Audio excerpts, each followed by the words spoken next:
Cascade Hoops Talk, Billy D. Well, Columbia Cougars, they win a big showdown in the AMC, and Hope International wins the cage match in Santa Clarita. And also, we have Greg Tonagel. He's the head men's basketball coach, Indiana Wesleyan. Buckle up. Cascade Hoops Talk starts right now.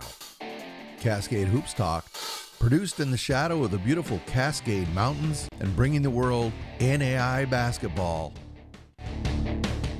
One podcast at a time.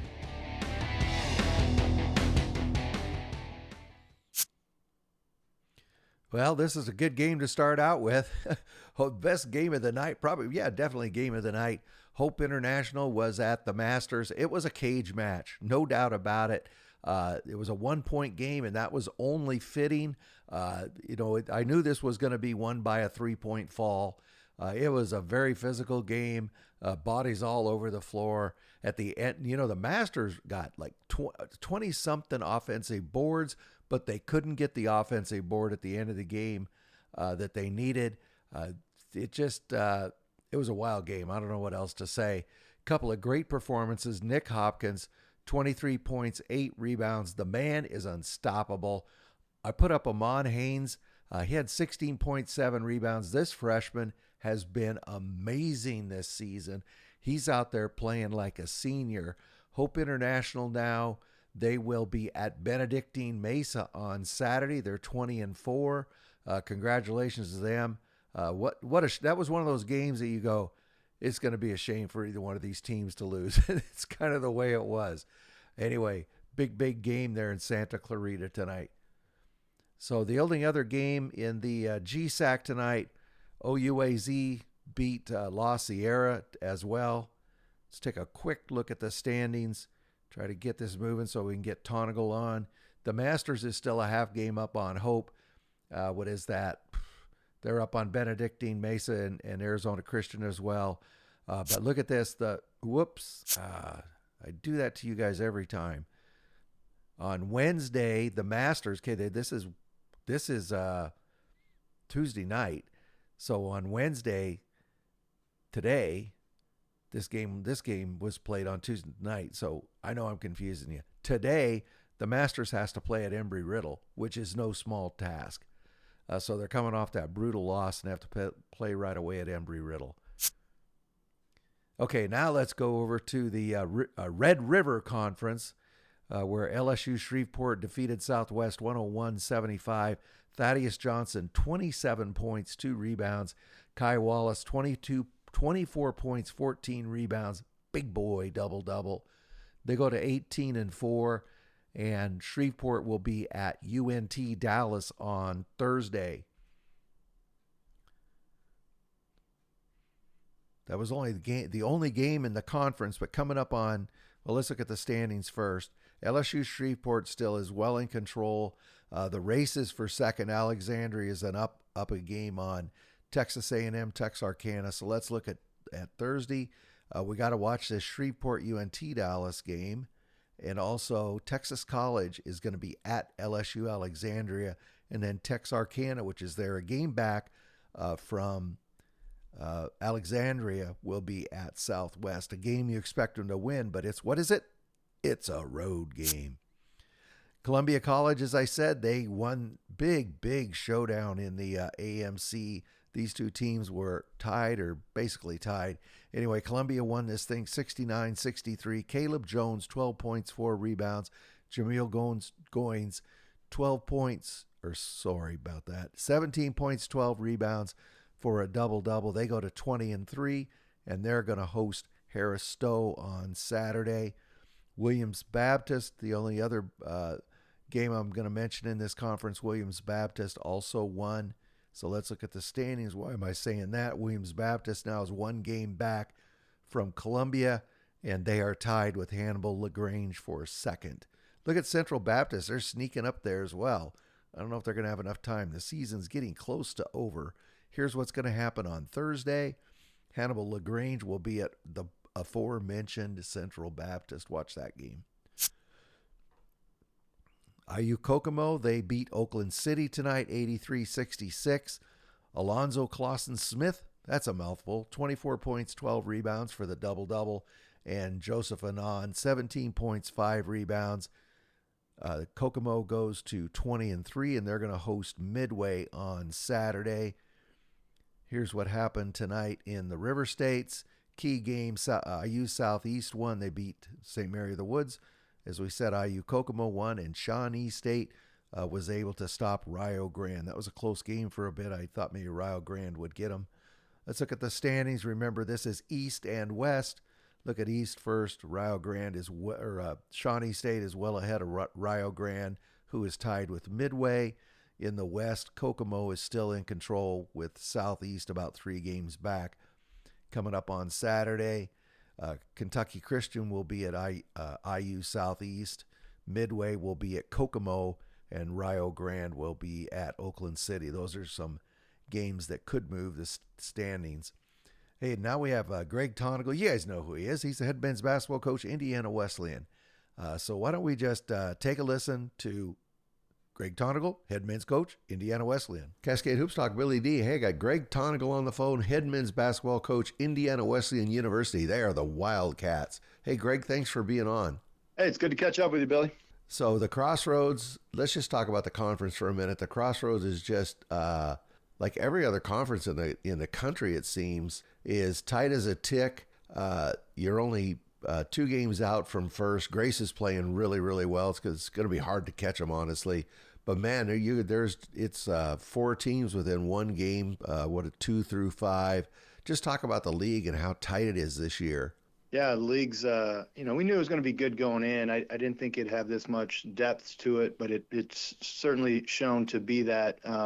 Obviously, Grace has, separated themselves, and then you've got, just a ball of good teams exactly. that are fighting right now. And I think what's made the league good is we've won some out of conference games to, to contribute to the reputation, right? You can't just be good in league, because I'm not sure people buy into that, but when you go out of league and you win games, which the Crossroads League has done, that matters come tournament time and seeding and whatnot. Yeah, the Crossroads has always done well in the preseason or the non-con, but this year they did particularly well. So you're right, that really does help you. I think that nobody really expected Jared Yock in his first year to turn Huntington around, or not turn, but they lost a lot of guys, right? And nobody expected them, and man, they're right there. They're just a game behind you. He's done a heck of a job there, hasn't he? Yeah, Jared's done a great job, and I'm obviously preparing for them this Wednesday, so it's fresh in my mind. But it's a well-coached team, very balanced. They guard. Obviously you saw what they did to Grace the other day. So and they won at Arizona Christian. So you've beaten the number 1 and 2 team in the country on the road. I think that says something about the potential and what you're doing. So he's done a great job this year. I'm going to divert a little bit. Just talk about where I've seen some video of the progression of the IM Third Center. Talk about where that's at and what that means to the university. I actually just walked over from the arena, had to do a construction walkthrough, and we were talking about a scoreboard, and our scoreboard's massive. It's the biggest scoreboard I've ever seen, and it just got me excited, about the future and what's coming. And then we went over to our practice facility, and it's going to be state of the art as well. Basketball only access, so our men's and women's team can get in there whenever they want to improve their games. And then we did a walk through the locker rooms, a place where you're going to have deep and meaningful relationships, and it's just a special place, and it's coming along. We're going to open up there next year in November. So we're super excited about that and what it means for this program. Oh yeah, that'll be pretty exciting. Play that first game in there. Wow, I didn't realize you'd have it done so soon. Yeah, we're on schedule. We're still trying to find an opponent. So reach out if anybody's interested in coming. Well, if anybody hears that, reach out to Greg. You're talking about early November sometime, or late November, early November, right? Early November. Hey, let's touch on a couple of the guys. I mean, Cademan Bontrager has been having, I know it's not quiet, but he doesn't get as many headlines as some of the other flashier guys in the country.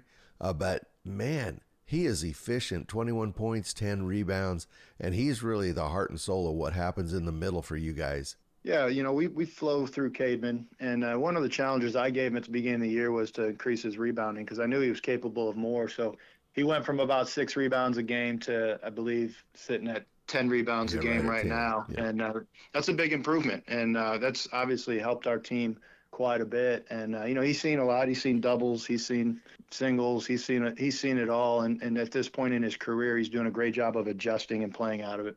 Yeah. Another name that's really caught my eye is, I think it's pronounced Gizzy, Julius Gizzy. He's a freshman out of New Palestine. Go ahead. He seems to be playing really well. Yeah, we start 2 freshmen, and I was just talking to Julius the other day, and he goes, "Man, I was thinking I was going to redshirt, and then you had those injuries," and he goes, "Now I'm starting, and probably close to being the second leading scorer on this team." So I think the freshmen have done a good job of adapting and coming in, and he's just a basketball player the way you describe him. He makes basketball plays. He's got a knack for scoring, and I think his future is pretty bright. So I look at your team. You're shooting the ball really well. You're defending well. You have a good assist to turnover. You're rebounding really well. That's a big strength of yours. What areas, as you're coming down the stretch, what are the areas that you're really trying to gird up, that you're trying to strengthen to enter this last stretch run? Yeah, this is one of my more balanced teams on the offensive and defensive end. We've improved much defensively, and that was the step this team had to take. I still think there's another step for us offensively this year. I think we can become even more efficient, as we're continuing to learn how to play. So, down the stretch, we've been spending a lot of time on that, just becoming more efficient, learning how to move the ball just a little bit more. Because, as you know, these games all come down to 1 or 2 possessions. So we're not asking for, this big, giant leap. We're just looking for inches at this point in our season. And if you can make those inches, you got a chance to win these really close games. Yeah, Greg, I got a question for you. You and I have through the years, we've talked quite a bit about, it's really not about the end, which is the win. You want the win, but it's about the process and, where the young men end up at the end of the process. How do you maintain the focus on that when every day you look at the standings, you're a half game out of first or you're a half game in second, and, the competition is just blazing hot? How do you keep your focus on the ultimate goal? And that's hard. I'm not going to lie. That's really hard. And this is my 21st year, and I'd be lying to say I haven't struggled with that, at points. But so much of it's who you surround yourself with. We've got a staff that keeps me mission-minded. We got a staff that I think is always working out of purpose. And I have to remind myself that and ask myself that, what's my purpose? Why am I in this? And when you lose a tough one, you ask yourself that, but you also ask yourself that when you win a big one, because what I've learned, the big ones never satisfy you like you think, right? If you're not grounded in purpose, you win a big one and then you go, man, that's it. I'm on to the next one. And then that focus and anxiety and worry just carries over, rather than sit and say, man, this was incredible. I'm thankful for these guys. How do I pour into them as people? And so to me, so much of it comes down to just the relational side of things with your guys. Can you pause in the middle of all this grind and just ask the guys how they're doing? We're going to spend some time today just asking them where they're at in life. What do they need? How can we help them? And it's a good reminder for me that they're just not performers, but they're people in our program. You said something that I think is really important, because I'm going to paraphrase. You didn't say this exactly, but you talk about when you win, you need to learn. I've always said, if a team gets beat, I'll go, well, they're going to be better from this, because teams don't learn when they win, because you don't go back and fix things. You fix things after you lose. Yeah. And so that, I think you said something that's really critical. How do you continue to learn through victories? Like right now, what are you, 19-3, right? And it's tough to say, okay, we got to continue to learn and then continue to do things the right way. But anyway, I thought that was a good point you made. Well, to your point, I think success sometimes is harder to deal with than failure. Like, we all know our guys are going to show up after a bad game the next day of practice, but, can they show up after having some success? Because what happens is you overlook the little things, and that's a challenge, is, to win a game and then to go back and say, did we do the little things? Are these habits of ours, or are they slipping and it's becoming, the character of this team? And, that's a challenge. But I think one of the benefits that I appreciate about the Crossroads League is it pushes you in that way. Like if we were in a lesser league and we were 22-1, we might have a false understanding of who we are. we can win a game and still be exposed in some areas. And then we got to go back to the drawing board and continue to improve, because there's not an easy next game, right? We play Huntington on Wednesday. Then we got to go up to Spring Arbor. And then the schedule just continues to get tougher. So in the end, it's preparing us for the national tournament and just becoming the best team that we can become. Yeah, you got 6 games left in Crossroads League. Three of them are against the teams you're battling with for position. One of you play Huntington, as you said, and then you play Grayson, about 10 days, and then you finish the season home against Bethel. So that's 3, and then the other 3, no games or gimme games in the conference. So yeah, you got a battle ahead of you. I mean, we almost learned that the hard way. We go up to Goshen and win in overtime. And, yeah, they're playing much better, aren't they? They got married they are the other playing day. Well. Yeah. Coach is doing a great job. They don't beat themselves. So yeah, like, to your point, that's it right there. Yeah. Well, it's going to be pretty exciting. And I have a question for you. This is kind of a dumb question. So this season, are you doing the playoffs the same, where it's going to be at the campus sites, highest seed, 8 teams? Yeah, correct. Okay. I just wanted to make sure of that. So that's going to be pretty exciting. And then if everything goes right, I'm going to see you in Kansas City. Well, I'm not trying to get that far ahead, but like every team in the country, that's the goal. But we got to focus on Wednesday. I'm kind of giving you a hard time. I'm giving you a hard time. But anyway, that's the way it works. Well, fans, you hopefully you've been packing lucky, but fans got to get out to these games. This is amazing basketball you got coming up. We've had amazing fan support. That's another reason why I love the Crossroads League. As far as attendance goes, man, it's got to be one of the best. The atmospheres are incredible. Well, Greg, I appreciate you giving me a few minutes. I know you're a busy man this morning, right there at the last stretch of the season, but thanks a lot for giving me a few minutes to talk Crossroads and Indiana Wesleyan basketball. Good catching up with you, Bill. Okay, thanks a lot. That's Greg Tonagel, Indiana Wesleyan basketball. Thank you, sir. Hey, thanks a lot to Greg Tonagel and to Indiana Wesleyan. Really appreciate it. I can't wait to see that I Am Third center that they're building next season. Thank you, Greg. Well, that's what I have for tonight. We'll see you again tomorrow. Big day tomorrow, or big day tonight, I should say. All the teams, almost, 3/4 of the teams in the country are in action on Wednesday night. Anyway, this is Billy D. Get out and support your NAIA program nearest to your home, because NAIA basketball is the best entertainment. Thank you very much for supporting our podcast. Please like and subscribe. Get out to your local NAIA school, because NAIA basketball is the best entertainment value in America. Yeah, what that guy said.